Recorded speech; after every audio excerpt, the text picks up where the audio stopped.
Hey guys, मेरा नाम है मेलिसा। सुंदर बनने के लिए मैंने 10 प्लास्टिक सर्जरीज करवाई हैं। मुझे क्या पता था कि बहुत जल्दी मेरा सपना चूर चूर हो जाने वाला है। मैं बचपन से बदसूरत थी।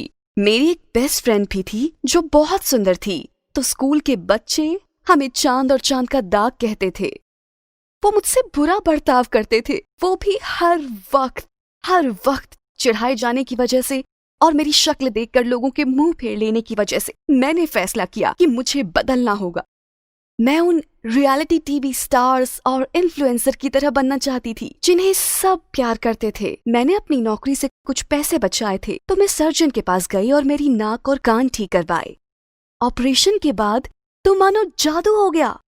लड़के मुझसे फ्लर्ट करने लगे, लड़कियां मुझे देखकर जलने भुनने लगी। मैं एक अलग इंसान बन चुकी थी। कभी कभी तो मैं खुद का नाम भी कुछ और ही बता देती थी, जैन। मुझे जैन बनना बहुत अच्छा लगता था। मैं सबका ध्यान अपनी ओर खींचना चाहती थी और जैसे ही वो मुझे मिलता, मुझे और की चाह होने लगती। मैंने दूसरी सर्जरीज के बारे में सोचना शुरू किया, पर हर कोई इन बदलावों से खुश नहीं था। सबसे पहले मेरी बेस्ट फ्रेंड ने मुझसे कहना शुरू किया कि मैं बहुत बदल गई हूँ। आजकल उसे मुझसे जलन होने लगी थी, तो मैंने बस उससे बात करना बंद कर दिया। मेरा भाई भी मेरी सर्जरीज को लेकर मुझे चिढ़ाता था, पर मुझे कोई परवाह नहीं थी। मैंने अपने ब्रेस्ट एनलार्ज करवाए थे और मैं बहुत ज्यादा खुश थी। मैंने खुद की तस्वीरें लेना और उन्हें इंस्टाग्राम पर पोस्ट करना शुरू किया और एक महीने में 20,000 फॉलोअर्स हो गए। लोगों को लगता था कि मैं बहुत सुंदर हूँ। मेरे भाई का बेस्ट फ्रेंड भी यही कहता था। जब से मेरी सर्जरी हुई थी, उसका बेस्ट फ्रेंड हैरी बार बार हमारे घर आने लगा था। वो मुझसे कहता था कि मेरी फिगर बहुत अच्छी है और उसकी नजरें मुझसे हटती ही नहीं थी। वो ये भी मजाक करता कि उसने मेरी एक तस्वीर अपने बेडरूम में टांग रखी है ताकि रोज मुझे देख पाए। कभी कभी जब मैं कपड़े बदलने रूम में जाती, वो चुपचाप झांका करता था। ये सब मुझे बहुत अच्छा लगता था, पर ये काफी नहीं था। मुझे सिर्फ सुंदर नहीं बनना था, मैं फेमस भी होना चाहती थी। तो फिर मैंने बट इम्प्लांट्स भी करवाए। लोग मुझे मैसेज करते कि मैं उन्हें कितना इंस्पायर करती हूँ और वो मेरी सुंदरता से जलते हैं। किसी ने आज तक मुझसे ऐसा नहीं कहा था, पर कुछ दिनों बाद एक ऐसी घटना हुई जिसने मुझे तकरीबन बर्बाद ही कर डाला।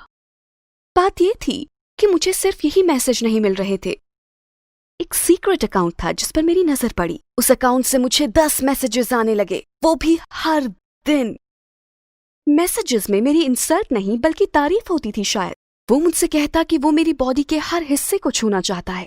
मुझे वो सब बहुत गंदा लगा, तो मैंने उसे इग्नोर किया। पर फिर उसने मेरी तस्वीरों के नीचे कमेंट लिखना शुरू किए, मुझे जवाब दो नहीं तो बहुत पछताओगी। मैं बहुत घबरा गई। मैंने उसकी प्रोफाइल देखने की कोशिश की और उसमें तस्वीरें थी ही नहीं। और सबसे ज्यादा डराने वाली बात ये थी कि वो सिर्फ मुझे ही फॉलो कर रहा था। और फिर हालात और बिगड़ते गए। एक बार मैं मॉल से घर आ रही थी और मुझे उसका मैसेज मिला। मैसेज पढ़कर मैं इतना डर गई कि पूछिए मत। वहां मेरी तस्वीर थी, अकेले घर जाते हुए। क्या वो मेरा पीछा कर रहा था? मैं भाग कर घर गई और दरवाजे लॉक कर लिए। मेरा दिल बहुत तेजी से धड़क रहा था। मुझे लगा कि मुझे शांत रहना चाहिए और सो जाना चाहिए और सुबह ही कुछ फैसला लेना चाहिए। पर सुबह तो मामला और बिगड़ गया। मैंने अपना इंस्टाग्राम खोला और वहां मेरी एक और तस्वीर थी, पर इस बार ओह गॉड, वो मेरे घर के दरवाजे के बाहर से ही ली गई थी। मैं चिल्ला पड़ी। मैंने जाकर हर खिड़की और दरवाजा चेक किया, पर वो सब बंद थे। फिर हैरी नीचे आया और अपनी गंदी सी स्माइल के साथ बोला, कैसी हो ब्यूटीफुल? पता नहीं पहले मैंने ये बात नोटिस क्यों नहीं की थी, पर वो नॉर्मल नहीं था। और फिर मुझे एहसास हुआ, आज रात हैरी हमारे घर ही रुकने वाला था। ज्यादातर वक्त उसे पता होता था कि मैं क्या कर रही हूँ और वो हमेशा ऐसे गंदे चीप कमेंट्स मारा करता था। ये किसी अजनबी का काम नहीं था, ये काम तो हैरी का था। पूरी सुबह मैंने उस पर नजर रखी, उसकी बातें ध्यान से सुनी। हम सब टेबल के पास बैठकर नाश्ता कर रहे थे और हैरी ने मेरी तरफ देखकर कहा, आज तो तुम कुछ ज्यादा ही सेक्सी लग रही हो। बस अब बहुत हो गया था। मैंने अपना फोन निकाला, उसे वो तस्वीरें दिखाई जो उसने मुझे भेजी थी और उससे कहा कि मैं पुलिस के पास जा रही हूँ। एक पल के लिए तो लगा वो घबरा गया है। हाँ, मैंने उसे पकड़ ही लिया, पर फिर वो हंसने लगा। उसने मेरा फोन मुझे वापस किया और कहा, मुझे इस बारे में कुछ नहीं पता। मैंने फिर से पुलिस बुलाने की धमकी दी और कहा कि वो पता लगा लेंगे। उसने कहा, कर लो, और हंसकर वहां से चला गया। मैं बहुत ज्यादा गुस्से में थी, पर शायद वो बेगुनाह था। मैं बहुत परेशान और डरी हुई थी और मैं वापस अपने बेडरूम में गई ये सोचकर कि ये किसी अजनबी का काम है। मैंने सेफ्टी के लिए अपना दरवाजा लॉक किया और सिर्फ खाना बनाने के लिए मॉम की मदद करने के लिए नीचे उतरी। पर मेरे दिमाग में उस अजनबी का ख्याल घूम रहा था।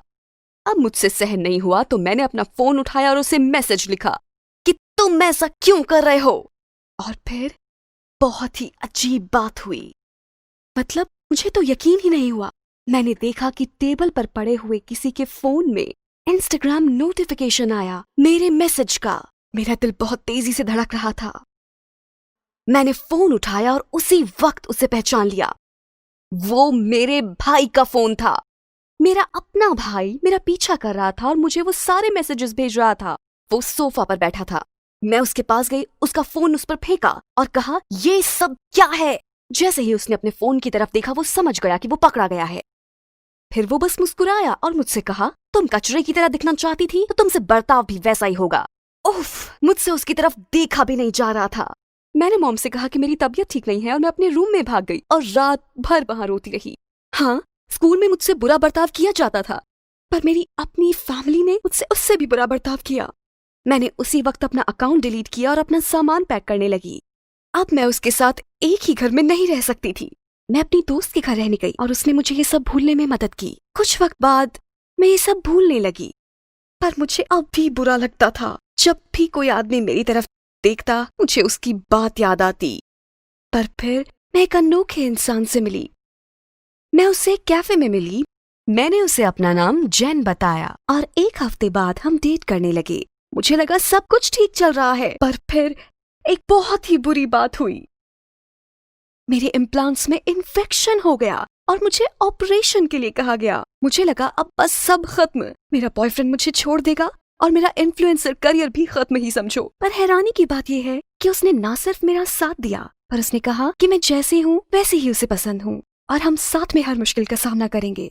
फिर मैंने हिम्मत करके अपनी स्टोरी को इंस्टाग्राम पर शेयर किया और पता है, मेरा करियर खत्म नहीं हुआ और उसके बाद मेरे फैंस कई गुना बढ़ गए। क्या आपको ये कहानी पसंद आई? और हाँ, हमारी चैनल को लाइक करना, उस पर कमेंट करना या उसे सब्सक्राइब करना मत भूलिए, क्योंकि हम हर हफ्ते नए वीडियोस पोस्ट करेंगे।